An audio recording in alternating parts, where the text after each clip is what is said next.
తెలుసుకున్నాను, లోతైన విషయాలు తెలుసుకున్నాను.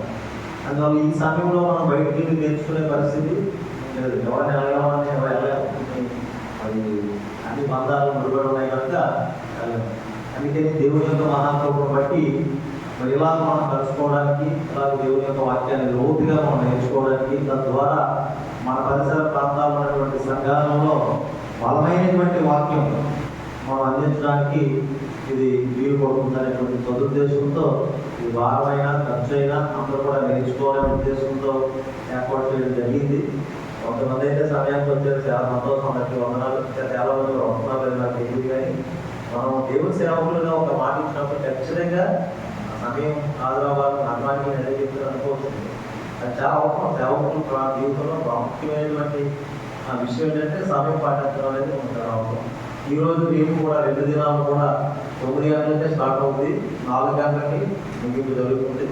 అపోస్తుల కార్య గ్రంథం మీద మరి స్పష్టమైనటువంటి అవగాహన మనకి కల్పించడానికి, దాని మీద స్పష్టమైనటువంటి విశ్లేషణ కలిగి మనం అసలు సేవకులు ఎలా కష్టపడాలి, ఏ విధంగా చేస్తారు, మరి ఏ విధంగా చేస్తే ఈ 3 గంటల ఆదిమ సంఘం ఏ విధంగా సాధించబడింది, ఈ విషయాలన్నీ కూడా స్పష్టంగా తెలియజేయడానికి మరి చక్కగా మనకి మంచి దైవ సేవకులు మన త్వరలో అదృష్టం నేనైతే భావిస్తూ ఉన్నాను. ఎందుకంటే చాలా మంది ఆయన దగ్గర తర్ఫీదు పొందేటువంటి వారు ఉన్నారు, చాలా మంది తర్ఫీదు పొందేటువంటి వారు ఉన్నారు కనుక మరి ఆయన వారు రావడం, ఒప్పుకోవడం, ఇలా చెప్పడం కూడా నాకైతే ఎంతో సంతోషంగా అనిపిస్తూ ఉంది. అయితే చాలా మందికి ఈసారి మేము తెలియజేయలేదు. లాస్ట్ టైం అందరికీ తెలియజేసినప్పుడు చాలా మంది డిస్టర్బెన్స్ చేశారు. మధ్యలో సెల్ ఫోన్ తీసుకుని అలా వెళ్ళడం, ఎగ్జాంపుల్ ఒకసారి 4-5 సార్లు వెళ్ళడం, మళ్ళీ మధ్యలో మాట్లాడటం అలా చేయకూడదు. మన దీని క్రమాన్ని సేవకుడైనటువంటి వారు ఎప్పుడు కూడా ఖచ్చితంగా క్రమాన్ని అనేది పాటించాలి. క్రమం పాటించకపోతే మన సంఘాన్ని సరిగ్గా ఏమి చేయడం. మీకు వచ్చేయండి, అది అర్థం చేసుకోండి. అందువల్ల సేవకులైనటువంటి వారు ఖచ్చితంగా క్రమాన్ని అనేది మనం సంఘానికి చూపించవలసిన వారైనా, లోకానికి చూపించవలసిన వారైనా దయచేసి మరి వచ్చిన ప్రతి ఒక్కరు కూడా ప్రేమతో మీకు తెలియజేసిన విషయం ఏంటంటే, ఎంతమంది వచ్చినా దేవుని ఏర్పాట్లు ఉండేటట్టు వారు వస్తారు, తెలుసుకుంటారు. తద్వారా మరి దేవుని యొక్క సంకల్పాన్ని స్పష్టంగా బోధించుకుంటారు. క్రమాన్ని పాటించండి, ఎవరు సెల్ ఫోన్ యూజ్ చేయొద్దు. మీకు మధ్యలో టీ బ్రేక్స్ ఉంటాయి, అప్పుడు మాట్లాడుకోవచ్చు ఇంపార్టెంట్ కాల్స్ అయితే. అలాగే మరి లంచ్ బ్రేక్ ఒకటి ఉంటుంది కనుక మధ్యలో మీరు ఏదైనా విషయాలు వస్తే మాట్లాడుతుంది. అందువల్ల దయచేసి ఎవరు సెల్ ఫోన్ యూజ్ చేయొద్దు, దాన్ని బట్టి జోబులో పెట్టండి, ఎవరు కూడా మాట్లాడవద్దు. ఒకవేళ అలాంటి ఇబ్బందికర పరిస్థితులు ఉంటే నేను ముందే అందుకే వాయిస్ మెసేజ్లో కూడా పెట్టాను. లాస్ట్ టైం అయ్యగారు వాక్యం చెప్తూ ఉంటే ఒక ఆయన మాటికి లేచాడు, 6-7 సార్లు ఎవరో నేను చూశాను. చాలా బాధ అనిపించింది.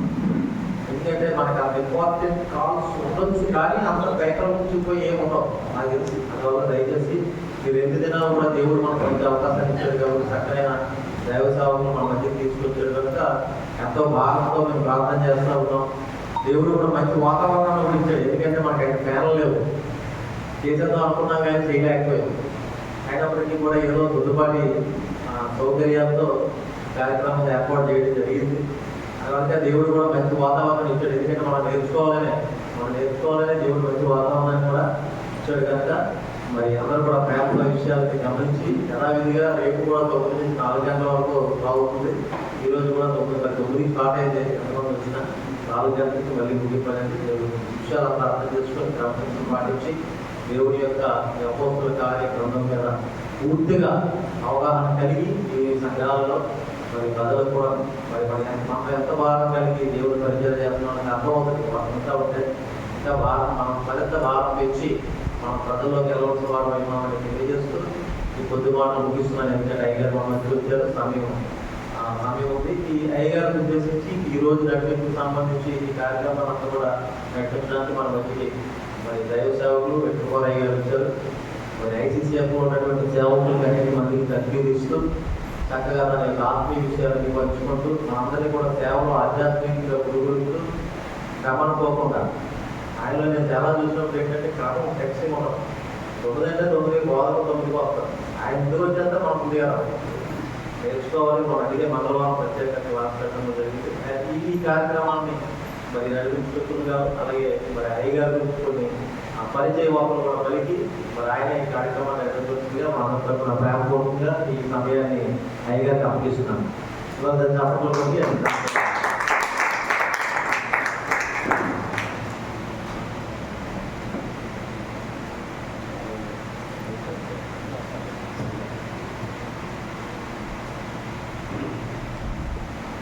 ప్రభువైన యేసుక్రీస్తు నామానికి మహిమ కలుగును గాక. ఈరోజు మా అందరము ఇక్కడ ఉండడానికి కారణమైన